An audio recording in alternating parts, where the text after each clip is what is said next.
اور آپ کو کیا کبیر داس نے کیا میں چونکہ پچھلے اقساط میرے ذہن میں تھی اور ہم نے چونکہ لاؤزو کو بھی ڈسکس کیا تھا تو مجھے ایسا لگا کہ چلیں لیٹس سی کہ دریا کا جو کانسیپٹ ہمیں وہاں مل رہا تھا سدھارتھا میں، تو let's go for Kabir to see how he see the river, دریا کو کیسے دیکھتا ہے، کیونکہ دریا ایک بہت بڑی نشانی ہے نا، ایک بہت بڑی میٹافوریکل ایکسپریشن ہے، ناظرین ہم جانتے ہیں دانش مندی کے. تو کہتا ہے ہیونگ کراس دا ریور. اب دیکھیں یہاں ریور کا کیا کانسیپٹ ہے. کہتا ہے having cross the river, for me it is like life ہے. Having cross the river where will you go o friend, there is no road to tread, no traveller ahead. I think he is going to the destiny. Neither a beginning nor an end. There is no water, no boat, no boatman, no cord. No earth is there. No sky, no time, no bank, no fort. You have forgotten the self within. This is remarkable. Kehta you have forgotten the self within. Your search in the void will be in the vain. In a moment the life will ebb. Like death process hai. Keh raha, and in this body you won't remain.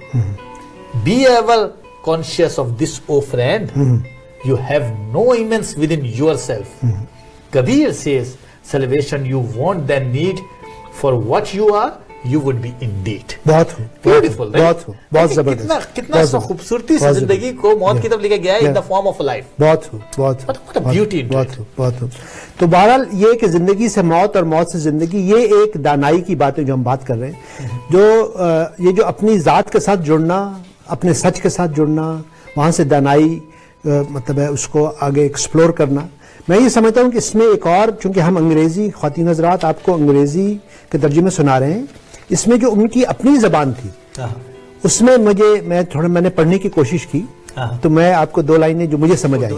وہ کہتے ہیں کہ کیونکہ یہ میں نے جیسے عرض کی کہ یہ پنڈت اور مولوی دونوں کو چیلنج کرتے ہیں، اس کے مقابلے میں جو روحانی سفر ہے، تو کہتے ہیں کہ کنکر پتھر جوڑ کے مسجد لیو بنائے، کنکر پتھر جوڑ کے مسجد لیو بنائے، تا قاضی ملا بانگ دے کیا بہرے ہوئے خدائے. کہ sand and stone they have piled and they call it a mosque, and there how like a hawker the priest shouts the name of Allah as though God were deaf. Wow. میں یہ محسوس کرتا ہوں کہ کبیر داس باقی صوفی شعراء کی طرح اپنی ذات، اپنے داخلی سفر کے بارے میں وہ کہتے ہیں کہ آپ اپنی ذات سے جڑیں اور اپنی دانائی، اپنا سچ اندر تلاش کریں، بجائے ایک ریچولز اور مطلب یہ سطحی باتیں ہیں، ایک ڈیپر بات ہے.